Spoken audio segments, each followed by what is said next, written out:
Voilà, bonjour à chacune, bonjour à chacun, très heureux de vous retrouver dans cette vidéo YouTube. L'actualité est ce qu'elle est, on savait qu'un second confinement pouvait arriver, il est là.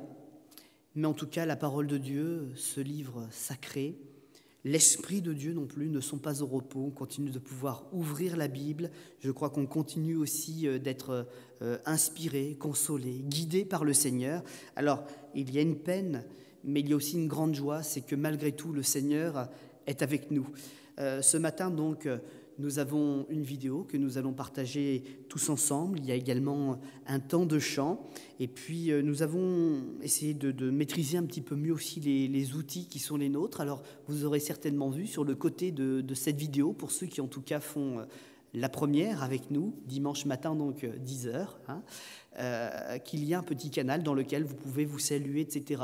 Donc il y a le côté, c'est vrai, un peu contrainte technologique, parce qu'ici, Internet n'est pas le summum de ce que l'on peut faire, mais en tout cas, vous avez aussi ce côté vivant, où vous pouvez vous signaler peut-être aussi un sujet de prière. Si vraiment il y a quelque chose, bien n'hésitez pas à faire un petit coucou à nos admins. Donc ce sera Raphaël qui ce matin sera l'administrateur pour nous. Et puis on pourra vous accompagner dans votre démarche, on pourra prier pour vous. Et même si vous le souhaitez, eh bien contactez-nous en message privé. Et puis un serviteur de Dieu reprendra contact et on pourra vraiment vous accompagner dans ce temps difficile. En attendant, je vous souhaite à toutes et tous une très bonne réunion, bénie par le Seigneur, et puis qu'il puisse rayonner dans vos foyers, dans vos familles. On va incliner notre front tous ensemble, et avant de commencer, on va demander au Seigneur sa grâce, sa bénédiction, son approbation sur ces moments. Seigneur notre Dieu, je reste convaincu que c'est un privilège que de venir dans ta présence.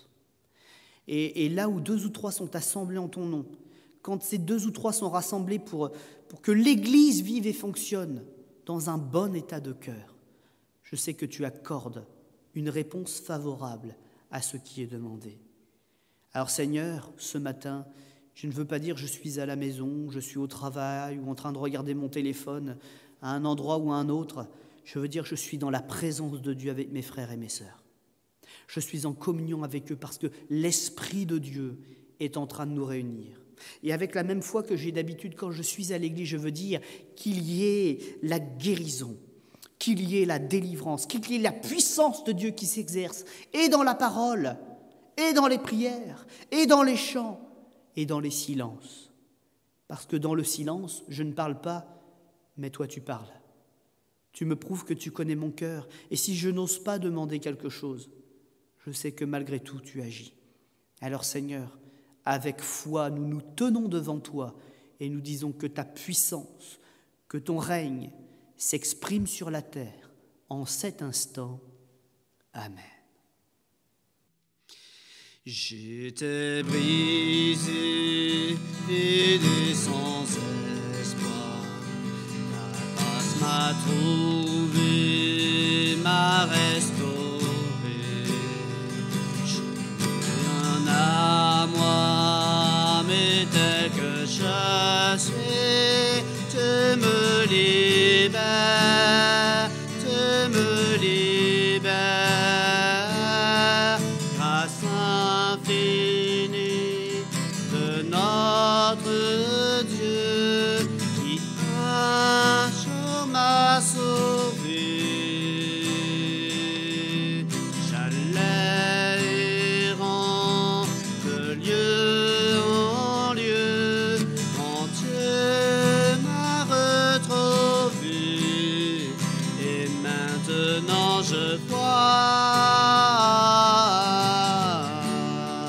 Je vois l'amour, la grâce dans tes yeux, donnant ta vie pour moi,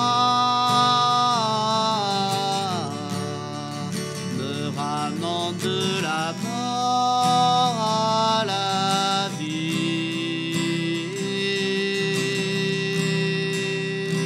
Tu prends nos échecs, tu prends nos faiblesses, place ton trésor dans des vases d'argile. Je veux te servir pour que tout soit ta vie en moi.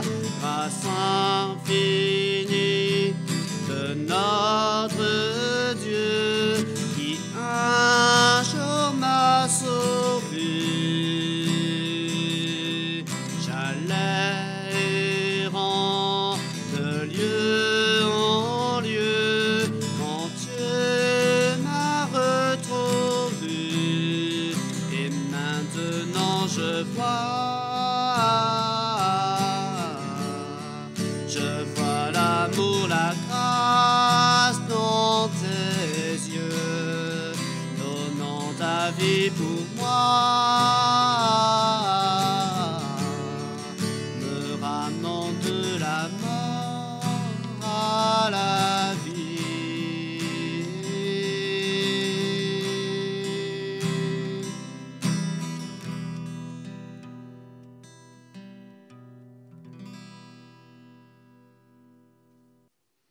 Je viens t'offrir, Seigneur, ce que j'ai de meilleur. Je viens t'offrir ma vie.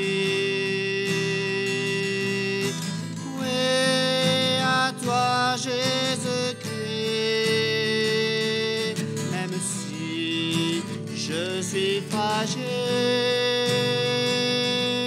même si c'est difficile,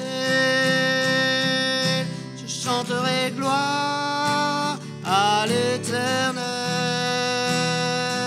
Je chanterai louange à ton nom.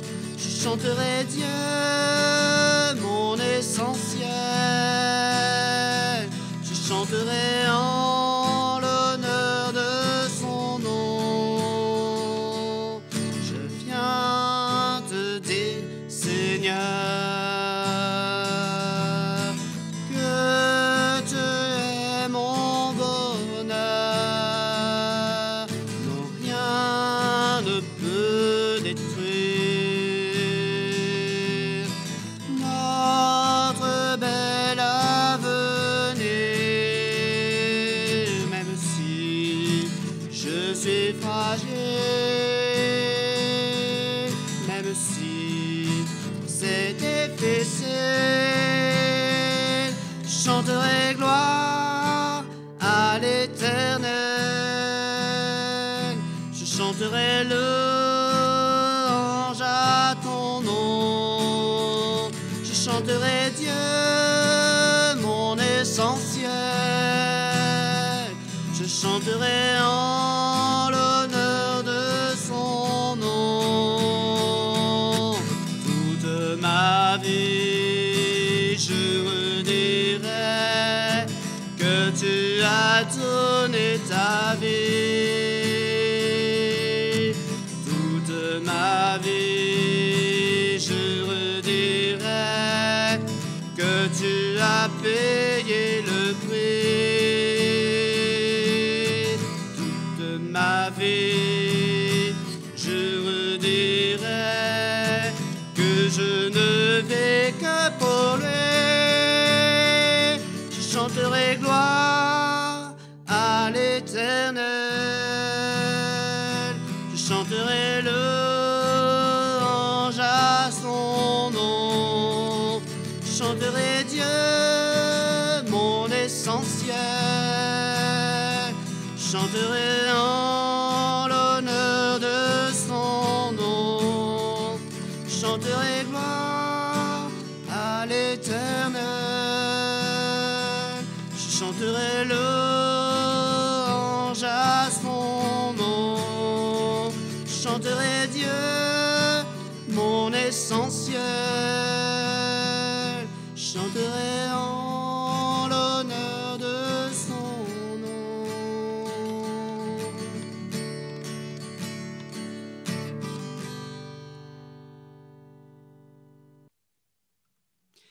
Je te donne mon cœur, il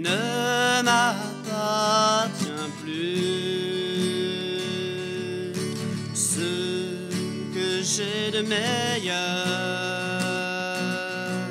Tout est pour toi, Jésus. Un parfum de valeur sur toi est répandu. C'est l'offrande de mon cœur. Je suis à toi, Jésus.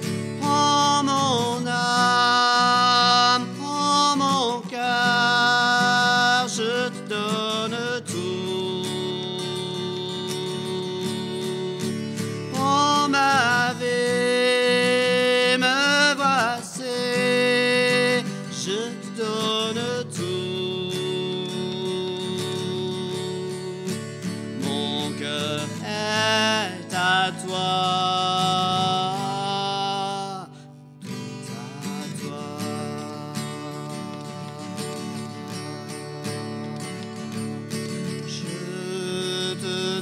Mon cœur,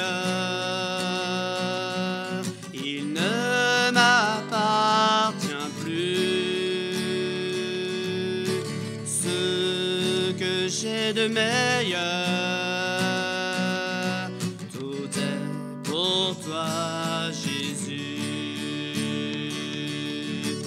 Un parfum de valeur sur toi est répandu.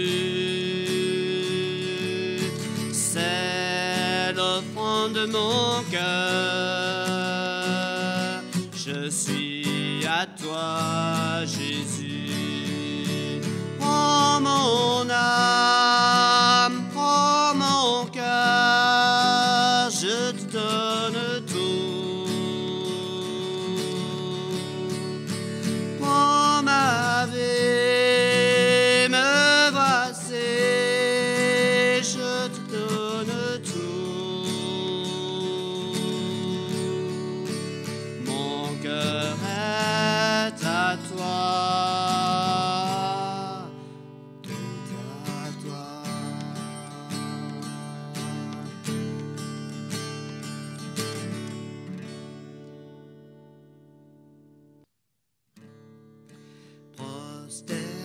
Prosternés, nous confessons,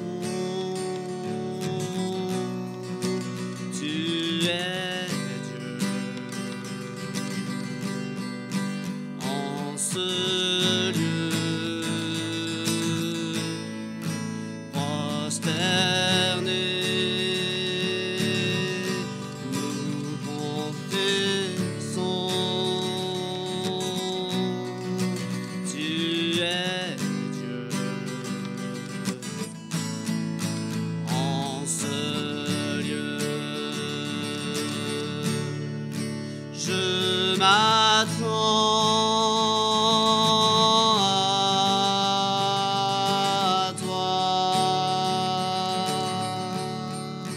Tu es tout pour moi. Éclairé devant ta face, prosterné, adorons, prosterné,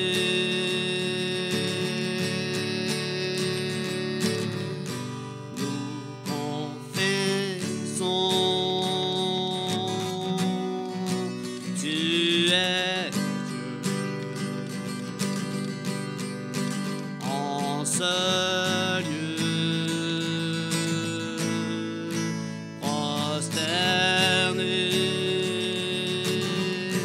nous confessons, tu es Dieu.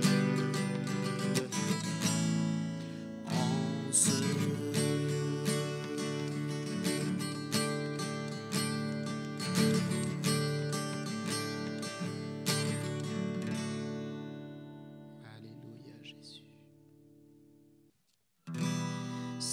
par tes souffrances que je suis guéri. Ta miséricorde me donne la vie. C'est dans ta mort que se trouve mon salut.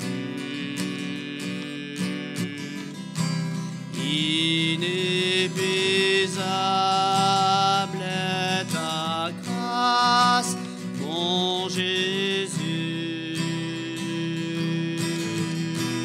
Les clous du calvaire, l'épine et la croix ont frappé injuste, condamné pour moi. C'est par amour que tu as comparu.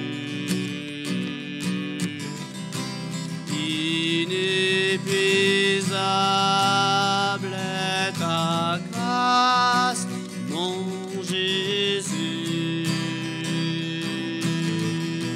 C'est dans ma faiblesse que je viens à toi. Posez ma détresse aux pieds de mon roi. Un seul regard et je suis secouru.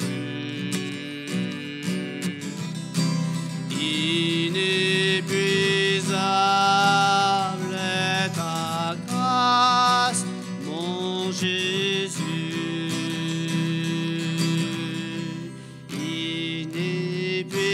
Inépuisable est ta grâce, mon Jésus.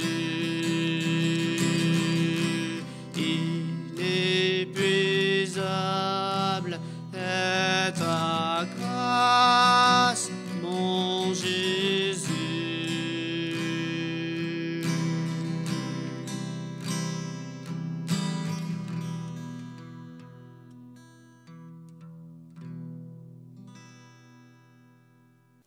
Voilà, je vous propose d'ouvrir la parole de Dieu et nous pourrions faire une lecture ensemble dans le livre du prophète Ésaïe au chapitre 21 à partir du verset 1er.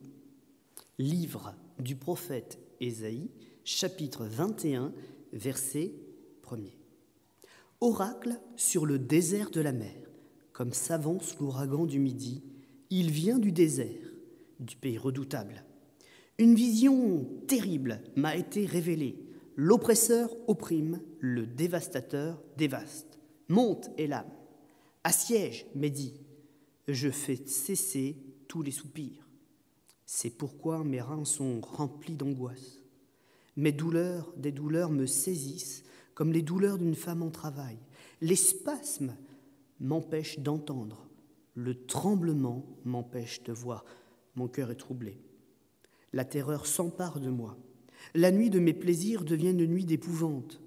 On dresse la table, la garde veille. On mange, on boit. Debout, prince. Oignez les boucliers, car ainsi m'a parlé l'Éternel. Le Seigneur, va, place la sentinelle, qu'elle annonce ce qu'elle verra. Elle vit de la cavalerie, des cavaliers, 2 à 2, des cavaliers sur des ânes, des cavaliers sur des chameaux. Et elle était attentive, très attentive. Puis elle s'écria comme un lion, « Seigneur, je me tiens sur la tour toute la journée, et je suis à mon poste toutes les nuits. Et voici, il vient de la cavalerie, des cavaliers 2 à 2. » Elle prit encore la parole et dit, « Elle est tombée, Babylone, et toutes les images de ses dieux sont brisées par terre. » ô mon peuple, qui a été battu comme du grain dans mon aire, ce que j'ai appris de l'Éternel des armées, Dieu d'Israël, je vous l'ai annoncé. Amen. Dans une situation de crise que le prophète Isaïe va découvrir en vision, le prophète va exprimer le ressenti de son angoisse. Il nous parle d'une vision terrible qui lui a été révélée. Il parle de cet oppresseur qu'il a vu sans limite, sans entrave. En tout cas, c'est le sentiment qu'il avait à cette vision. Il voyait que celui qui avait le cœur meurtrier, le dévastateur, comme il l'appelle, pouvait dévaster, détruire tout sur sa route. Et puis, la mort accompagne ses messagers. Je fais cesser les soupirs. Et Isaïe, troublé dans son cœur, se demandant sur quel chemin le Seigneur a choisi de les accompagner, parce que le Seigneur ne les a pas abandonnés sur ce chemin. C'est une étape difficile, mais le Seigneur va les accompagner. Mais il montre au prophète pour qu'il avertisse ensuite les princes pour qu'ils se réveillent, c'est-à-dire les autorités du pays pour qu'ils se révèlent. Mais sur ce chemin, Dieu ne les abandonne pas. Dieu a un projet. Et sur ce chemin, le prophète, malgré tout, c'est un homme. Il connaît Dieu, il a confiance en Dieu, mais son corps a des réactions. Et son corps est rempli d'angoisse. Ces angoisses, on pourrait dire, nous, avec nos mots d'aujourd'hui, ce stress qui le gagne, là, de devoir affronter de telles choses, font que son corps s'éveille à la douleur. Des douleurs me saisissent, comme les douleurs d'une femme enceinte. Les spasmes m'empêchent d'entendre, et même la peur, le tremblement m'empêche de voir. Mon cœur est troublé. Voilà le constat de cet homme, et voilà peut-être aussi le constat dans lequel beaucoup tout autour de nous, dans tous les pays du monde, en ce moment même, au même instant, l'état dans lequel les cœurs d'un grand nombre se trouvent. Certains sont endormis. Le prophète ne voyait pas plus les choses arriver que les autres, mais Dieu l'a interpellé. C'est pour ça qu'il nous faut, comme disait d'ailleurs Ésaïe, le matin se réveiller et écouter la voix de l'Éternel comme écouterait un disciple, pour que le Seigneur nous enseigne dès maintenant les choses qui sont à venir, afin de ne pas être débordés, mais de pouvoir préparer les moyens de délivrance avec lui. Voir la douleur arriver, voir la guerre arriver, ce n'est certainement pas la chose que nous aimons le plus. Mais si le Seigneur nous dit de nous préparer, c'est aussi qu'il a prévu la porte de sortie. S'il y a une famine, c'est aussi qu'il nous dira comment engranger nos greniers, c'est-à-dire mettre de côté pour qu'il ne manque rien. Combien de fois dans les Écritures, la voix prophétique s'est-elle levée pour annoncer les détresses à venir, et où Dieu a fait lever des hommes, des femmes fidèles pour dire au peuple, conduire le peuple, pour que rien ne manque. La vision qui a été donnée à Joseph, qu'il a dû interpréter, comment même le plus grand homme du pays s'est tourné vers lui, il lui a tout délégué parce qu'il voyait non pas la sagesse de cet homme simplement parce qu'il annonçait des visions, des choses, mais c'est parce qu'il avait ressenti toute la sagesse de Dieu qui passait au travers de lui. Dans ces temps troublés, l'Église soit vue comme ayant la sagesse bienfaitrice de Dieu en elle. Et la réponse d'Ésaïe est à la fois une réponse militaire, puisque c'est une armée qui nous est décrite et qui vient, une armée qui vient de l'Orient, du côté de Babylone. Et la réponse est militaire, mais elle est tout autant spirituelle, parce que ce que nous vivons, c'est une guerre, c'est un combat. Ça demande des sacrifices, ça demande peut-être des restrictions également. Mais pour vaincre, c'est nécessaire. Ésaïe commence par rétablir certains fonctionnements importants. Il rétablit pour tous la vue sur les événements. Il encourage les princes à dresser des sentinelles pour que les sentinelles soient à leur place et qu'elles voient de loin le danger venir pour qu'on se prévoie, pour qu'on se prémunisse. Et spirituellement, c'est pareil. Il faut que les voix prophétiques s'élèvent. Il faut que tous les chrétiens se tiennent à genoux à l'écoute de Dieu pour savoir ce que l'Éternel est en train de nous annoncer et comment il va à la fois protéger son peuple et diriger l'humanité. Et cette sentinelle avait pour rôle donc de regarder au loin, puis ensuite d'élever sa voix pour annoncer ce qu'elle verra. Ésaïe chapitre donc 21, toujours, verset 6. L'attitude de la sentinelle était la suivante. Elle était attentive, très attentive. Il y avait un regain d'attention parce qu'on était conscient du danger. Et j'allais dire pour nous, face au danger, nous devons avoir la foi et même nous devons avoir beaucoup de foi. Nous devons avoir un regain de foi. Il n'y a que cela qui nous permettra d'être solides face au danger et face, j'allais dire, aux grands défis que le Seigneur met devant cette humanité. Et encore, cette sentinelle, bien sûr, elle a un rôle et à un moment, il doit arriver ce qui arrive. C'est qu'elle a commencé à observer quelque chose à l'horizon, mais c'était encore quelque chose de difficile à interpréter. Elle a vu des cavaliers venir 2 à 2, elle a vu des chameaux, elle a vu des cavaliers monter sur des ânes. On voit une masse, une foule, mais il y a une question qui est là. Est-ce que ce sont les nôtres qui sont partis au combat qui reviennent, ou est-ce que c'est l'armée de l'ennemi qui a vaincu les nôtres et qui revient pour terminer le travail, pour achever l'œuvre et prendre la capitale, la ville de Dieu? Alors la nouvelle, elle arrive, mais l'interprétation sur l'instant, elle n'est pas complète. En tout cas, il y a une situation, c'est qu'on sait qu'on est dans un temps d'urgence. On sait qu'on est dans un temps d'isolement, derrière des murailles. Certainement d'ailleurs que l'état d'esprit qui a gagné les troupes les privait de joie, donc de faire la fête. Peut-être même que la nuit, on n'allumait pas de lumière pour être le moins repérable possible à la vue de l'ennemi. Et puis voilà, contre toute attente, le message qui peut être levé, ce n'est pas « l'ennemi est à nos portes », c'est « l'ennemi est tombé ». Elle est tombée, Babylone. Alors là, il y a une image, la ville de Dieu qui attend une nouvelle, et la ville du diable, la contrefaçon du diable. Eh bien, il y a cet affrontement. Et comme je le disais, la sentinelle n'est pas que militaire, il y a aussi tout un symbole spirituel. À la fin, l'Église restera debout et triomphante. Oui, elle passera par des temps de doute, par des temps de questions, par des temps de remise en question. Mais si elle demeure fidèle, si elle demeure attentive, très attentive, eh bien la nouvelle sera la bonne nouvelle, tant attendue. Jésus-Christ revient.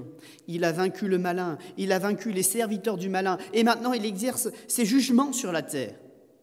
Grâce, salut, délivrance pour ceux qui auront reconnu Jésus comme souverain et maître, et puis juste condamnation pour ceux qui l'auront toujours rejeté face à l'évidence de tout ce qui se passait, de tous ces signes visibles à l'œil nu. D'ailleurs, certains autres textes, nous parlons de guerre justement, nous rappellent bien, comme l'a fait la sentinelle et comme elle nous encourage à le faire, à veiller jour et nuit. Plein de textes nous disent que des hommes ont vu des déserteurs, certainement qu'ils s'en sont attristés, peut-être même qu'ils ont eu peur d'être en infériorité numérique avec ceux qui partaient pour protéger leur vie. Mais ils ont aussi vu la réalité, c'est que Dieu n'est pas avec les déserteurs.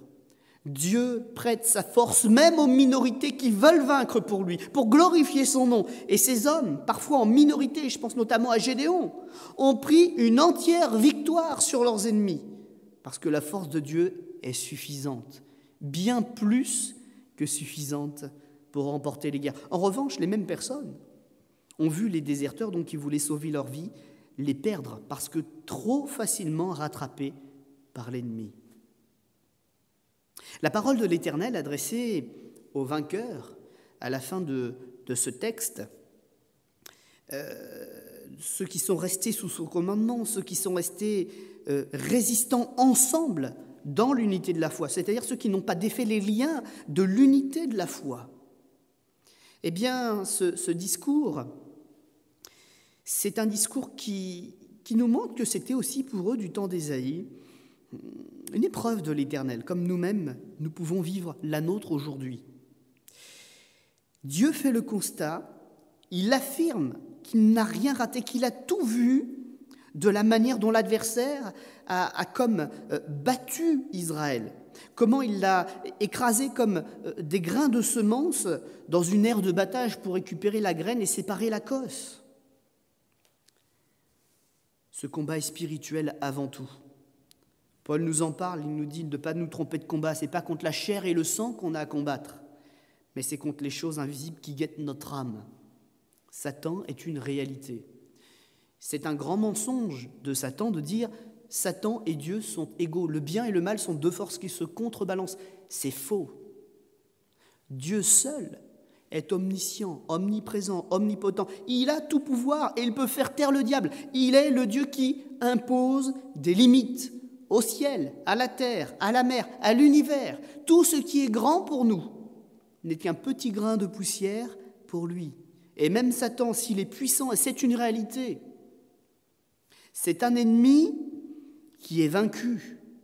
Cet ennemi cherchera toujours à relever sa capitale, son imitation, Babylone. Il réclamera, autant qu'il aura de force pour le faire, la vie des croyants pour les cribler comme le froment. Selon cette parole que Jésus nous donne, que nous retrouvons dans les Écritures, mais qui font appel aussi à ce qu'Ésaïe a dit. Jésus a cité les prophètes. Jésus est venu pour définir une limite, lui aussi, puisqu'il est fils de Dieu, puisqu'il est venu accomplir l'œuvre de notre salut. Le salut, ce n'est pas simplement d'être avec Dieu pour l'éternité. Ça commence par quelque chose de puissant vis-à-vis de toute forme de nos adversaires, toute forme d'adversité.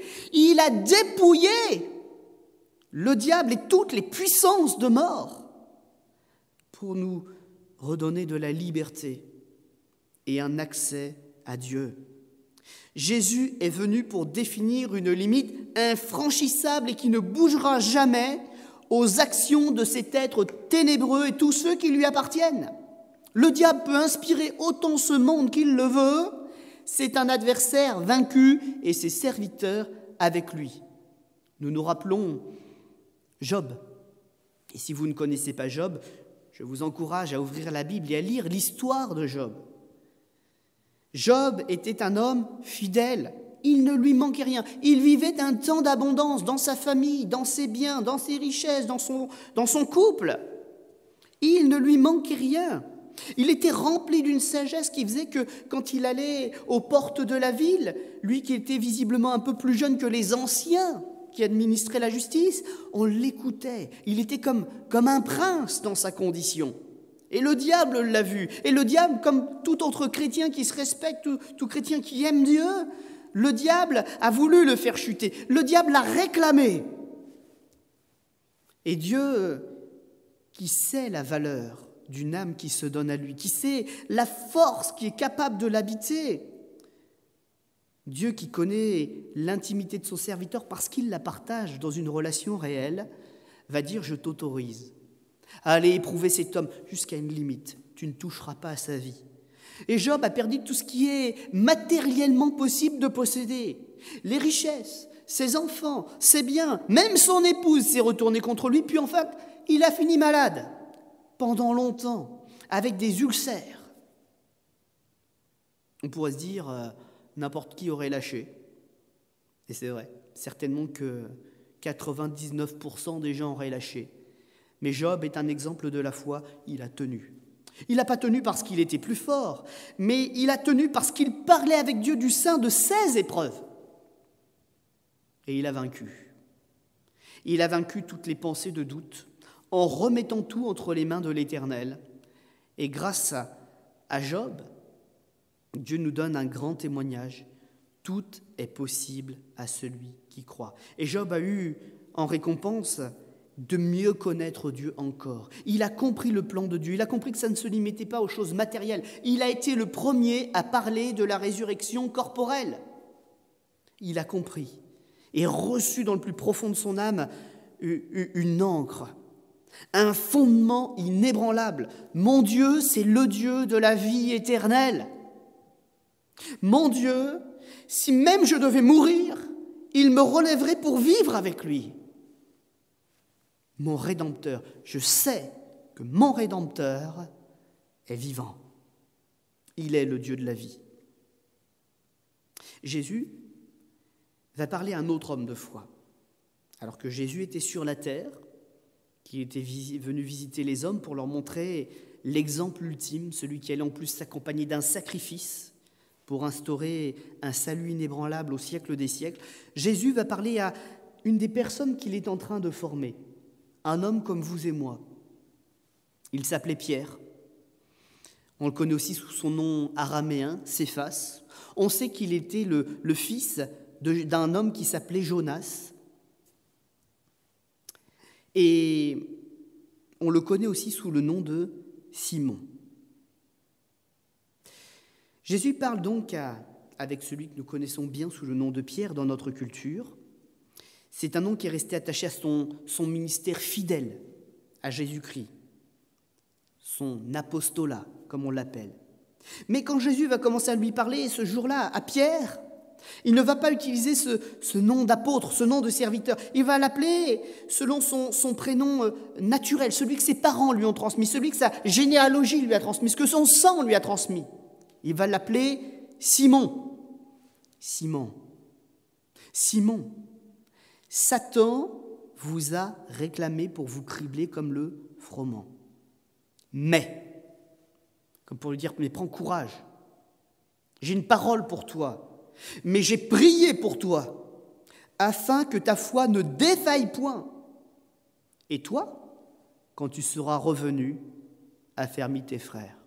Sur ma feuille, j'ai double souligné 2 fois, quand tu seras revenu.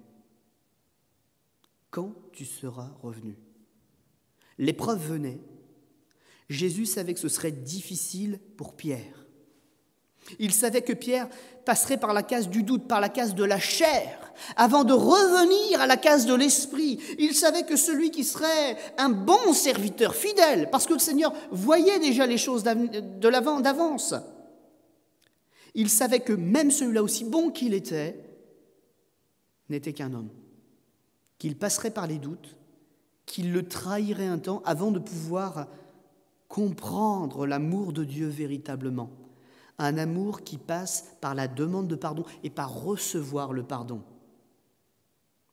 J'allais dire, c'était son défi à lui, son épreuve à lui, pour enfin pouvoir être un authentique enfant de Dieu qui peut parler de la grâce parce qu'il a vécu la grâce, parce qu'il a été confronté à une épreuve à laquelle aucun homme ne peut se relever seul.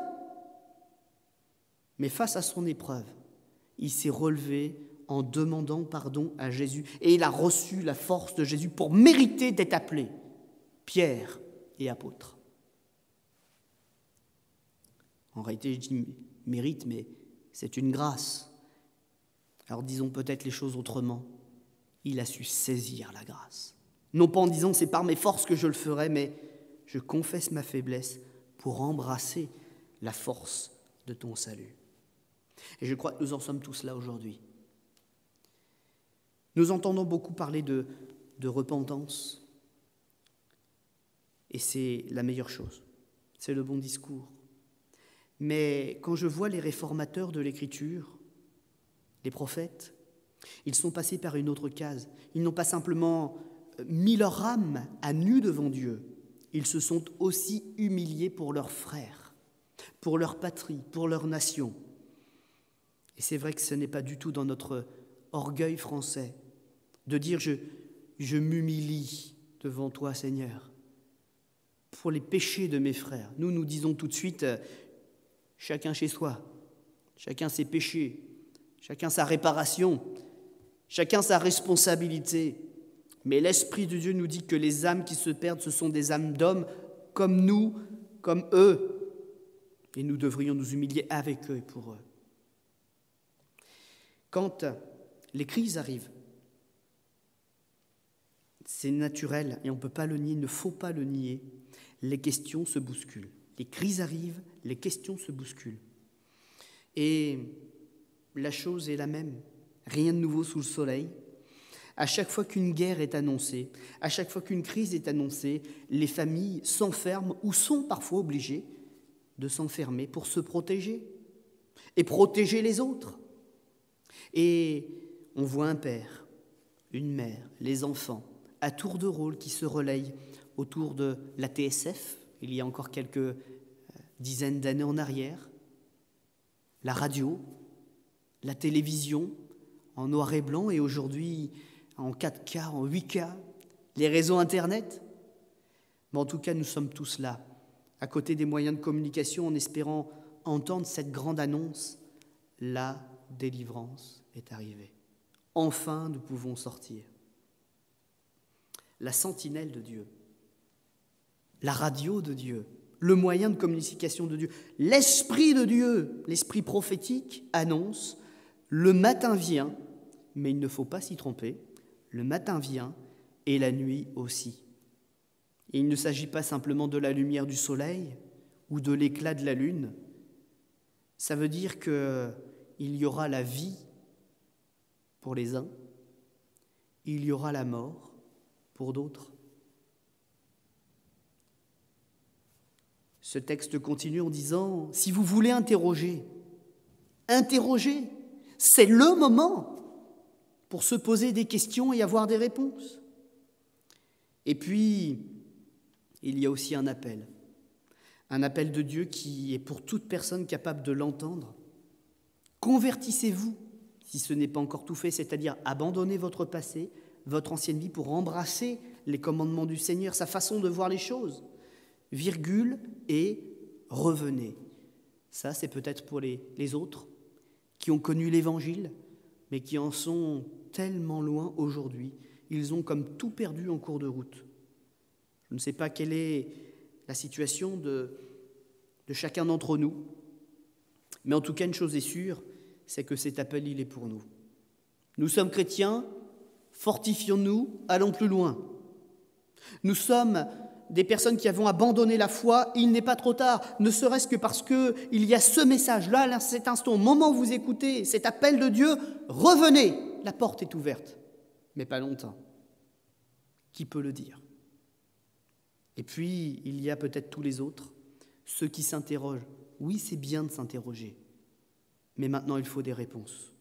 Convertissons-nous. La Bible est, à mon sens, non pas le premier témoin, parce qu'avant même que la Bible commence à être rédigée, il y avait déjà des expériences spirituelles et des gens qui rendaient témoignage. Mais en tout cas, pour moi, la Bible demeure depuis des siècles et même des millénaires maintenant la principale et fidèle sentinelle de Dieu. Elle est la parole, elle est la voix de Dieu pour quiconque cherche à comprendre Dieu. Depuis des millénaires, cette voix nous dit tout ce que nous avons à savoir sur la personne de Dieu telle que lui-même s'est révélé. Non pas tel qu'on l'a imaginé ou qu'on aimerait le trouver, mais tel qu'il est. Tout ce qu'il est et tout ce qu'il a accompli pour notre salut. Aujourd'hui, avec ce que l'on vit, on a besoin de salut, on a besoin d'un véritable secours. Et cette parole de Dieu, cette Bible, rend témoignage à un sauveur, Jésus-Christ, lui seul, et à son sacrifice à la croix. Vous ne connaissez peut-être pas la prophétie biblique, peut-être ces symboles vous échappent, peut-être est-ce un peu complexe parfois, parce que c'est vrai que ce sont des images de gens qui n'ont pas vécu les choses, qui les ont eues dans des visions, puis qui en ont parlé avec leurs propres mots, essayant de les décrire comme ils pouvaient les décrire. Pour nous, qui traversons une partie de ces choses aujourd'hui, elles s'accomplissent avec nous.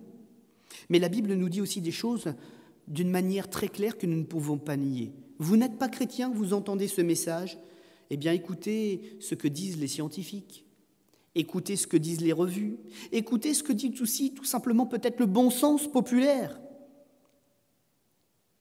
Les glaciers fondent, les eaux montent, les centrales électriques nucléaires se fissurent, se répandent dans la mer, Les mers deviennent amères, les océans amers, les mers polluées, tout est touché.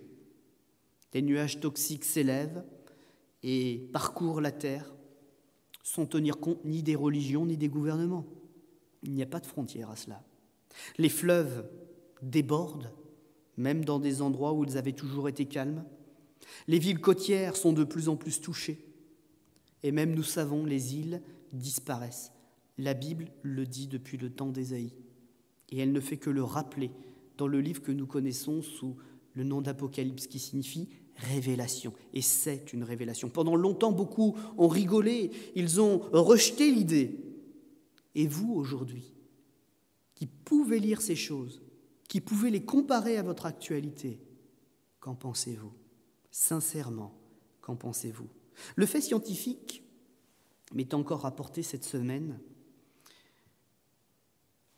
établi depuis longtemps, parce que des cellules de recherche existent depuis longtemps, que la fonte des glaciers, ce n'est pas simplement l'augmentation du niveau des mers ou le changement climatique, mais c'est aussi la libération de très anciennes bactéries et microbes qui nous sont complètement inconnus. On en a trouvé quelques-uns pendant des fouilles, pendant des recherches. On essaie de les étudier dans des laboratoires. Mais la Bible dit demain, des épidémies peupleront la terre, se répandront partout de manière incontrôlable. La Bible a encore une fois raison. Tout est là pour nous le dire. Mais avons-nous un bon usage de nos oreilles? Écoutons-nous la voix du Seigneur quand il nous parle? Parce que tout est là. Et si vous ne me croyez pas, je vais vous dire une chose qui n'est pas encore accomplie aujourd'hui complètement dans les médias, peut-être même pas accomplie d'ailleurs du tout dans les médias, c'est qu'on regarde les étoiles, on fait des programmes spatiaux, mais nous n'y serons pas encore partis, que nous verrons même des signes dans le ciel, parce que la Bible en parle. Je parlais de la montée des eaux, mais la Bible nous dit que le miracle de Noé, le déluge de Noé ne se reproduira pas, on ne mourra pas par les eaux. Ce n'est qu'un signe cette fois-ci. Cette fois-ci, la fin viendra du ciel, parce qu'elle viendra de Dieu. Je dirais simplement en conclusion que nous savons déjà tout ce qui concerne la grande arche de salut, le grand moyen qui doit nous délivrer, qui doit nous sauver de la ruine à venir. Et ses portes sont ouvertes. Ce moyen, cette arche, c'est un symbole, il s'agit de Jésus-Christ. Et aussi vrai que la porte de l'arche nous est décrite comme ouverte, les bras de Jésus sont grands ouverts aujourd'hui. Sinon, il n'y aurait pas ce message. Sinon, il n'y aurait pas des églises partout sur la terre pour prêcher le message dans la langue de chacun. Ésaïe, au chapitre 22, démarre une prophétie, un oracle sur Jérusalem. Et il parle de Jérusalem comme la vallée des visions. Et je crois qu'Ésaïe, il a beaucoup marché dans la vallée des visions. Il a eu beaucoup de choses de Dieu, mais il n'est pas le seul. Dans les temps de la fin, Dieu a prévu que les petits, les plus jeunes et les plus vieux aussi, tous seraient inspirés de son esprit s'ils le veulent, pour savoir ce que Dieu veut révéler au monde.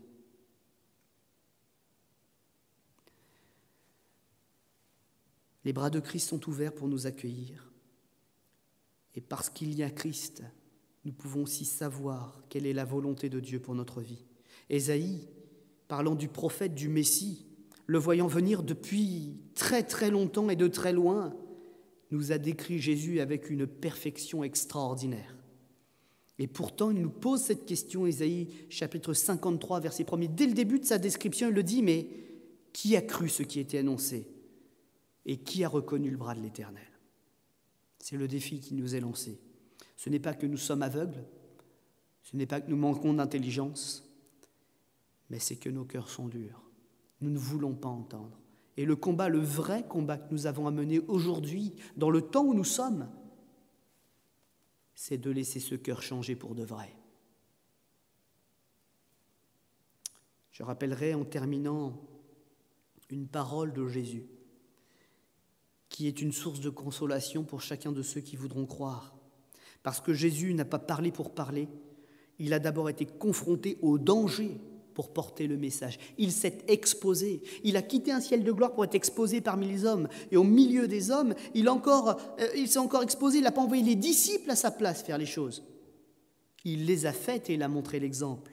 Exposé aux dangers et même aux souffrances telles que nous les connaissons, sans tricher. Il a affronté les adversaires et l'adversité. Et Jésus a déclaré un jour ceci à des contradicteurs. Tout ce qui s'est passé, tout ce que vous dites, tout ce que je vous explique, je peux le faire. Et là, je cite le verset, « Car je ne suis pas seul. Mais le Père qui m'a envoyé est avec moi. » Frères, sœurs, même vous les amis, vous n'êtes peut-être pas encore passés par le baptême, mais la foi est là dans votre cœur, elle est en train de naître. Vous pouvez prendre cette déclaration de Jésus, ce n'est pas une question de baptême. Quoi qu'il faut obéir au Seigneur et passer par les eaux du baptême, si nous pouvons. Mais c'est avant tout une question de foi et de donner son cœur à Jésus. Si Jésus est dans votre cœur, cette parole doit être et peut être la vôtre aussi. Aujourd'hui, vous n'êtes pas seul. Le Père qui veut combattre avec vous, le Père qui veut vous envoyer, il est avec vous. Que le Seigneur vous bénisse, qu'il nous bénisse tous et qu'il nous protège par sa grâce. Amen.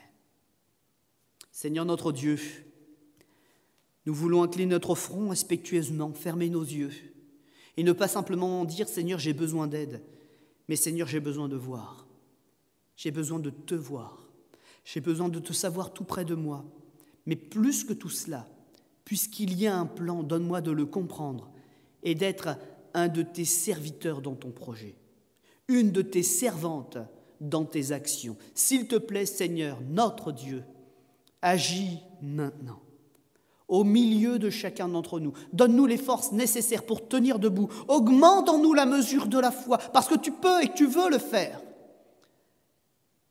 Seigneur, le seul obstacle en cet instant pour vivre le miracle, c'est mon cœur dur.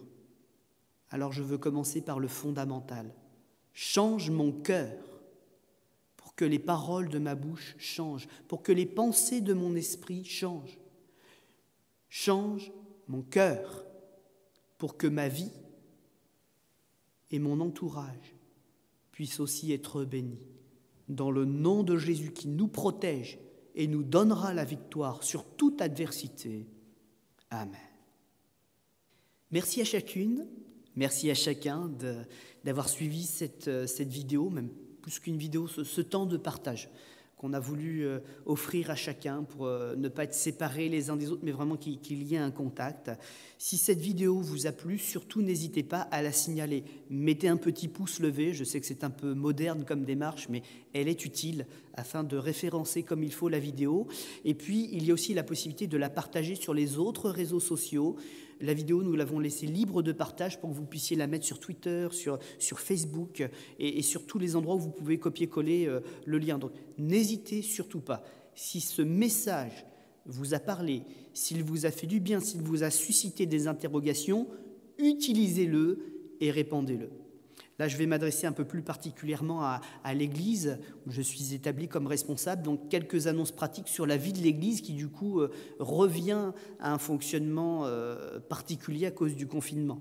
Alors, chaque dimanche matin, comme nous l'avons d'ailleurs donc vécu pour la première fois depuis longtemps ce dimanche, il y aura une réunion enregistrée avec un semi-live grâce au chat associé au logiciel YouTube.